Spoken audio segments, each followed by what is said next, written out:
دوسری جو 2 آیات مبارکہ ہیں ان میں ہمارا اقرار بندگی ہے، ہم اللہ سے اپنا رشتہ جوڑتے ہیں، اللہ کو اپنا رشتہ جتاتے ہیں۔ اور اس کے بعد جو آخری 2 آیات مبارکہ ہیں ان میں ایک التجا ہے، ایک دعا ہے، دست دعا ہے، ہم اللہ تعالیٰ کے آگے دست دعا دراز کرتے ہیں، سوال کرتے ہیں، عرض کرتے ہیں۔ اور آمین کا مفہوم یہی، ہر دعا کے بعد آمین کہا جاتا ہے،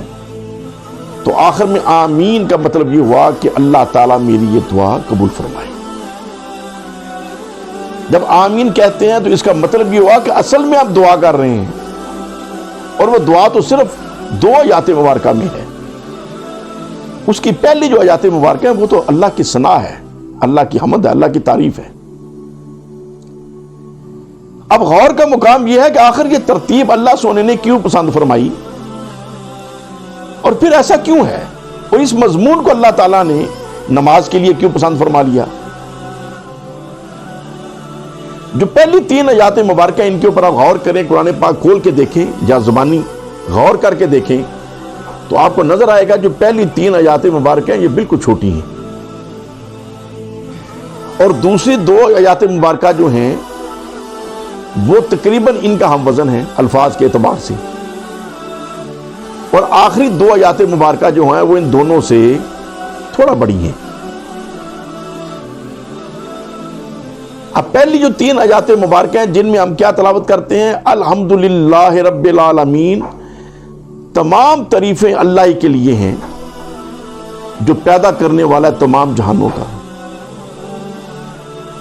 سب سے بڑی اللہ سونے کی یہی تعریف ہے کہ وہ سب جہانوں کا پیدا کرنے والا ہے، مالک ہے۔ الحمدللہ رب العالمین، تمام تعریفیں اس رب کے لیے ہیں جو پیدا کرنے والا ہے تمام جہانوں کا۔ دوسری آیت پاک ہے الرحمن الرحیم، میرا وہ سونا رب جو بڑا رحمان ہے، رحیم ہے، نہایت مہربان، نہایت رحم کرنے والا ہے۔ یہ اللہ کی شان ہے،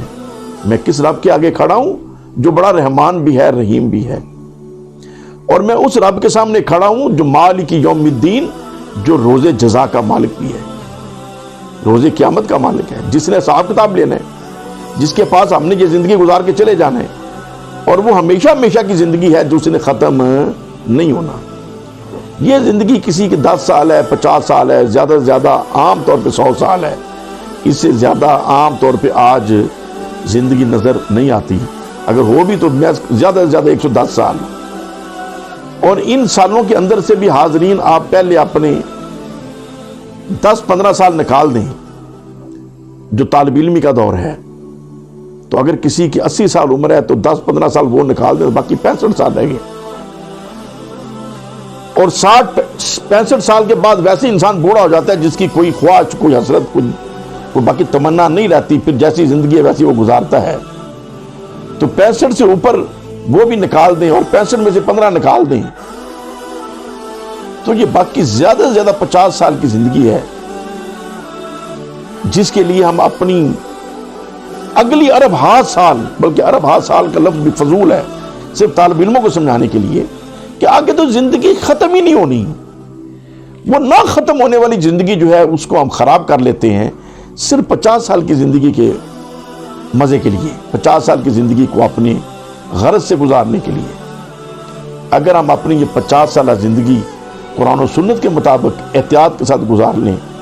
تو پھر اصل زندگی جو ہے وہ اللہ تعالیٰ کے فضل و کرم سے، سرکار مدینہ صلی اللہ علیہ وآلہ وسلم کے وسیلہ جلیلہ سے پھر وہ مزے میں ہے، جنت میں ہے، بہاروں میں ہے۔ تو حاضرین محترم، ہم نے الحمدللہ رب العالمین الرحمن الرحیم، اس کے بعد یہ کہا مالک یوم الدین، کہ میں اس رب کے سامنے کھڑا ہوں جو روز جزا کا مالک ہے۔ یہ 3 آیات مبارکہ میں ہم نے اللہ سونے کی تعریف بیان کی، ثنا بیان کی، حمد بیان کی، اور اس کے بعد میں نے کیا کہا، یعنی کہ ہم سب کیا کہتے ہیں نماز میں، ایاک نعبد و ایاک نستعین، میں تیری ہی عبادت کرتا ہوں اور تجھی سے مدد مانگتا ہوں۔ یعنی کہ وہ سونا رب جو پوری کائنات کا مالک ہے، وہ میرا سونا رب جو رحمان ہے، رحیم ہے، وہ میرا سونا رب جو روز جزا کا مالک ہے، الہی میں تیری ہی عبادت کرتا ہوں اور تجھی سے مانگتا ہوں. تو حاضرین محترم یہ آیت پاک کیا ہے؟ جیسے پہلی 3 آیات مبارکہ میں نے گزارش کی کہ اللہ تعالیٰ کی حمد اور ثنا اور تعریف ہے، تو یہ تو اللہ کی تعریف نہیں ہے، یہ تو ہم احساس پیدا کر رہے ہیں. اللہ سونے کے آگے اپنی محتاجی بیان کر رہے ہیں کہ الہی میں تیری ہی عبادت کرنے والا ہوں اور تجھے سے مانگتا ہوں. کس سے مانگوں؟ میں کسی غوث کتب ابدال سے نہیں مانگتا، کسی داتا سے نہیں مانگتا، میں تیرے سے مانگتا ہوں. ایاک نعبد و ایاک نستعین، تیری ہی عبادت کرتا ہوں اور تجھے سے مانگتا ہوں، کسی غیر سے نہیں مانگتا، تیرے سے مانگتا ہوں. ایاک نعبد و ایاک نستعین، تیری ہی عبادت کرتا ہوں اور تجھے سے مانگتا ہوں. اور پھر مانگتا کیا ہوں؟ اہدنا الصراط المستقیم صراط الذین انعمت علیہم، الہی مجھے سیدھی راہ دے دے، راہ ان لوگوں کی جن پر تو نے انعام کیا. اہدنا الصراط المستقیم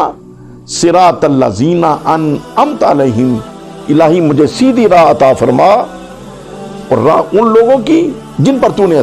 انعام فرمایا. حاضرین محترم، آخری آیت پاک ہے غیر المغضوب علیہم ولا الضالین، وہ اسی کا ایک ایکسٹینشن ہے، اسی کی وضاحت ہے کہ میں ان لوگوں کی راہ نہیں مانگتا جن کے اوپر تیرا غضب ہوا اور جو گمراہی کے راستے پہ لے گئے. راستہ میں کن کا مانگتا ہوں؟ جن پر تیرا انعام ہوا. اب دوبارہ اس مضمون کو سمجھیں. میں نے اللہ کی بارگاہ میں کھڑے ہو کے کہا الحمدللہ رب العالمین، تمام تعریفیں اس رب کے لیے ہیں جو پیدا کرنے والا ہے تمام جہانوں کا، جو بڑا رحمان ہے، رحیم ہے، جو روز قیامت کا مالک ہے. اور پھر میں نے اللہ کی بارگاہ میں عرض کیا الہی میں جو تو اتنی شانوں والا ہے نا، میں تیرے سے ہی مانگتا ہوں اور تیری ہی عبادت کرتا ہوں، تو لہٰذا تو میرے اوپر مہربانی فرما، مجھے عطا کر دے ان لوگوں کا راستہ جن پر تو نے انعام کیا. آپ مضمون کو سمجھنے کی کوشش کریں کہ میں نے اللہ کی ثنا کیوں کی، میں نے اللہ کو اپنا اقرار بندگی اور اظہار تعلق کیوں کیا؟ اس لیے کہ اللہ سونا میری طرف متوجہ ہو اور میں اللہ سے دستے سوال دراز کر لوں کہ الہی مجھے کیا عطا فرما، مجھے ان لوگوں کی راہ دکھا دے جن پر تو نے اپنا فضل و کرم کیا، جن پر تو نے اپنا انعام کیا. حاضرین محترم، غور کا مقام یہ ہے اور ان لوگوں کے لیے بطور خاص جو اولیاء کاملین کے پاس جانا شرک اور بدعت کے گمان اور مغالطے میں پڑے ہیں کہ یہ جو نماز کے اندر 24 گھنٹے ہم اللہ سے مانگتے ہیں، تمام اہل سنت، تمام اہل حدیث، تمام اہل تشیع یہی مانگتے ہیں الہی مجھے سیدھی راہ دکھا، راہ ان لوگوں کی جن پر تو نے انعام کیا. وہ لوگ اللہ ہیں یا غیر اللہ ہیں؟ وہ کون ہے؟ کن کی راہ ہم مانگ رہے ہیں اللہ سے؟ ہم اللہ سے غیر اللہ کی راہ مانگ رہے ہیں، اللہ سے مانگ رہے ہیں، غیر اللہ کی راہ مانگ رہے ہیں. اگر اس گمان میں رہیں جس گمان میں ہمارے وہ ساتھی مغالطے میں پڑے ہوئے احباب اور علماء موجود ہیں کہ اللہ ہی سے مانگنا چاہیے، اللہ ہی سے مانگنا چاہیے، تو پھر ادھر تو یہ الفاظ ہونے چاہیے تھے کہ الہی مجھے سیدھی راہ دکھا، راہ وہ جو تیری راہ ہے. اللہ ہی کی راہ کی تو سیدھی راہ ہے، لیکن قرآن مجید میں اللہ تعالیٰ نے یہ الفاظ پسند نہیں فرمائے. مجھے یہ کہنا چاہیے تھا یا اللہ تعالیٰ کو یہ پسند کرنا چاہیے تھا کہ اے بندے میری بارگاہ میں جب کھڑا ہو تو میرے سے کیا مانگ؟ الہی مجھے سیدھی راہ دکھا، راہ جو محمد مصطفیٰ صلی اللہ علیہ وآلہ وسلم کی راہ ہے. مخصوص کر دینا چاہیے تھا، یہ بھی نہیں ہوا. اللہ نے الفاظ یہ پسند فرمائے کہ میری بارگاہ میں جب کھڑے ہو جاؤ تو میرے سے مانگو کہ الہی مجھے سیدھی راہ دکھا، راہ ان لوگوں کی جن پر تو نے انعام کیا، جن پر تو نے انعام کیا، جن کے غیر اللہ کی راہ مانگتے ہیں. اللہ تعالیٰ اللہ سے اللہ کے بندوں کی راہ مانگتے ہیں، اللہ یہ پسند فرماتا ہے. اب اس کے اوپر ذرا غور فرمائیں. اس مضمون کے اندر پھر بے شمار مضمون ہیں. صرف الحم شریف کے اوپر ہی اگر غور کرتے چلے جائیں اور میرے جیسا طالب علم بھی اگر بولنا شروع کرے تو کئی گھنٹے اس کے اوپر مختلف موضوعات جو نکلتے ہیں ان کے اوپر وضاحت کی جا سکتی ہے. لیکن مختصراً چیزیں آپ کے سامنے رکھنی چاہوں گا، اور امید کروں گا کہ آپ خود اس کے اوپر دوبارہ غور و فکر کریں اور خود اس کو مزید سمجھیں، ڈائجسٹ کریں، اپنے ذہن اور اپنے دل کے اوپر اس کی کیفیات کو وارد کریں۔ اس اعتبار سے جب غور کریں کہ یہ انداز کیوں ہے، پہلے اللہ کی ثنا ہے، پھر اقرار بندگی ہے، اور پھر دعا ہے۔ 3 حصے الحمد شریف کے اس اعتبار سے نظر آتے ہیں۔ جب اس اعتبار سے غور کریں تو سمجھ آتی ہے کہ ہر مانگنے والا یہی کام کرتا ہے۔ جو کسی فقیر جب کسی کے در پہ جاتا ہے مانگنے کے لیے، لینے کے لیے، تو پہلے اس کی صفتیں اور تعریفیں کرتا ہے، اور پھر اپنی محتاجی بتاتا ہے کہ میں تیرا منگتا ہوں، تیرا فقیر ہوں، تیرا مراسی ہوں، تیرے در پہ آنے والا ہوں، اور اللہ کے نام پہ مجھے کچھ دے دو۔ جو غیر مسلم ہے وہ بھی جب کسی سے مانگتے ہیں تو یہی انداز اختیار کرتے ہیں، پہلے اس کی تعریفیں کریں گے، جس کے گھر پہ گئے ہوئے ہیں، جس کے در پہ گئے ہوئے ہیں، جس سے کچھ لینے گئے ہوئے ہیں۔ پولیٹیکل لائف میں دیکھیں تو ایم این اے حضرات، ایم پی حضرات اور منسٹرز کے پاس جب لوگ جاتے ہیں اپنی غرض کے لیے، تو بیٹھے بیٹھے پہلے کوئی چند ایک لفظوں میں ان کی تعریف یا اچھے جملے بولنے کی کوشش کرتے ہیں، اور پھر یہ احساس دلاتے ہیں کہ میں آپ کا ووٹر سپورٹر ہوں، پورے محلے کے ووٹ بھی آپ کو دلائے تھے، اپنی طرف توجہ حاصل کرتے ہیں، اور پھر بندہ کہتا ہے جی وہ میں یہ کام سے آیا ہوں، ہماری گلی بننے والی ہے، ہمارے اسکول کی حالت ٹھیک نہیں ہے، ہمارے ہاسپٹل کا مسئلہ ہے، میرے بچے کی نوکری کا مسئلہ ہے، جو بھی مسئلہ ہے وہ تیسرے درجے میں بندہ بیان کرتا ہے۔ اگر غور کریں تو یہی آپ کو نظر آئے گا، یہ جب انسانی فطرت ہے، اور انسانی فطرت اللہ نے بنائی ہے، اور ہر انسان کی یہ فطرت ہے، تو اللہ تعالیٰ نے ہماری جو فطرت بنائی ہے اس کے مطابق ہی الحمد شریف کا مضمون پسند فرمایا کہ جب میری بارگاہ میں آؤ تو پہلے میری تعریف کرو، میری صفتیں کرو، اور جب میری تعریف کرو گے تو پھر بتاؤ تو میرے لگتے کیا ہو۔ ہم کہتے ہیں ایاک نعبد و ایاک نستعین، میں تیری ہی عبادت کرتا ہوں اور سونے تیرے سے ہی مانگتا ہوں۔ اللہ کہتا ہے اب مانگ میرے سے، کیا مانگتا ہے اب مانگ۔ تو پھر ہم مانگتے کیا ہے؟ الہی مجھے سیدھی راہ دکھا دے، راہ ان لوگوں کی جن پر تو نے انعام کیا ہے۔ اہدنا الصراط المستقیم صراط الذین انعمت علیہم۔ تو حاضرین محترم، نماز پوری کے اوپر اگر غور کریں گے تو پھر جب ہم اللہ اکبر کہہ کے رکوع میں جاتے ہیں تو پھر اللہ تعالیٰ کی صفتیں اور تعریفیں کرتے ہیں، اور سامع اللہ لمن حمدہ کہہ کے جب کھڑے ہوتے ہیں تو یہ نعرہ ہم کیا لگاتے ہیں کہ اللہ نے اس کی سن لی۔ اس کے معنی کیا ہے؟ سامع اللہ لمن حمدہ، اللہ نے اس کی سنی جس نے اس کی تعریف کی۔ یہ نعرہ جب ہم سب لگاتے ہیں، تمام اہل سنت، تمام اہل حدیث، تمام اہل تشیع، سامع اللہ لمن حمدہ، اللہ نے اس کی سنی جس نے اس کی تعریف کی، اس کا مطلب کیا ہوا کہ میں نے اللہ کو کیا سنایا؟ جو سنایا وہ اس نے میری سن لی، اور سنی کیونکہ میں نے اس کی تعریف کی۔ تعریف میں نے کیا کی تھی؟ میں نے کہا تھا الحمدللہ رب العالمین الرحمن الرحیم مالک یوم الدین۔ یہ تعریفیں کرنے کے بعد میں نے سنایا کیا؟ اہدنا الصراط المستقیم صراط الذین انعمت علیہم، الہی مجھے سیدھی راہ دے دے، راہ ان لوگوں کی جن پر تو نے انعام کیا ہے۔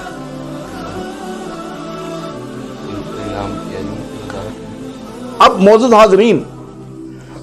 اگر نماز پوری کا اگر نقشہ پیش کروں تو ساری نماز اس الحمد شریف کے ارد گرد نظر آتی ہے۔ اگر آپ ذوق سے اور شوق سے اس مضمون کو پورا ایک دفعہ سن لیں تو امید ہے کہ کافی زیادہ رہنمائی کا باعث بنے گا۔ الحمد شریف کے بعد جب میں نے مانگنے آیا تھا اللہ سے، میں نے مانگ لیا، اور آپ دنیاوی کیفیت میں چلے جائیں، اپنی جو بشری تقاضے ہمارے اس میں چلے جائیں، جب ہم کسی سے کچھ مانگنے جاتے ہیں اور وہ دے دیتا ہے تو ہم رخصت ہوتے ہوئے اس کا شکریہ ادا کرتے ہیں، اس کی تعریف کرتے ہیں، اس کا نعرہ لگاتے ہیں۔ پولیٹیکل لائف میں جیسے لیڈران کے نعرے لگاتے ہیں، جب وہ دے دیتے ہیں انعامات کہ ہم نے آپ کو سڑکیں دے دی، سکول دے دیے، آپ کو یہ اتنے فنڈ دے دیے، تو لوگ پھر نعرے لگاتے ہیں اپنے لیڈر کے۔